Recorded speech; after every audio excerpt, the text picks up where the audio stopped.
அடுத்த மியூசிக் எப்படி தொடங்குறது அப்படின்னு யோசிக்கிறேன். அப்போ டைரக்டர் எங்க ஷார்ட் வைப்பாரு, அடுத்த லைன் வந்து என்ன இருக்குன்னா, நதியோரம் பிறந்தேன் குடி போல வளர்ந்தேன் மனம் போல நடந்தேன் அப்படின்னு எல்லாம் வருது.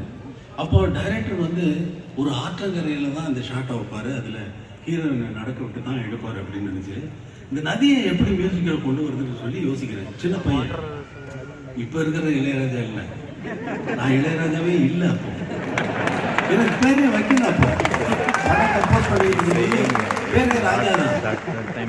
ராஜா பேரு என்னன்னு கேட்டாரு. தண்டராஜ் மாஸ்டர் மியூசிக் கத்துக்கிற போறப்போ ராஜையான்னு, ராஜையா நல்லா இல்லை ராஜான்னு வச்சுக்கோ அப்படின்னு சொல்லிட்டு என்னுடைய நோட் புக்கில் ஒரு ராஜான்னு எழுதினாரு. அந்த ராஜாவாக தான் இருந்தேன். அப்போ இப்போ நதி வந்து நதியோர கரை எடுத்தாருன்னா அந்த ஷார்ட்டுக்கு எப்படி நதியை எப்படி மியூசிக்கல் கொண்டு வர்றதுன்னு யோசிக்கிறேன். யோசிச்சா சரி அலையை பிடிச்சிடலாம் அப்படின்னு சொல்லிட்டு அலையை எப்படி மியூசிக்கல் கொண்டு வர்றது அப்படின்னு சொல்லிட்டு 1 2 3 1 2 3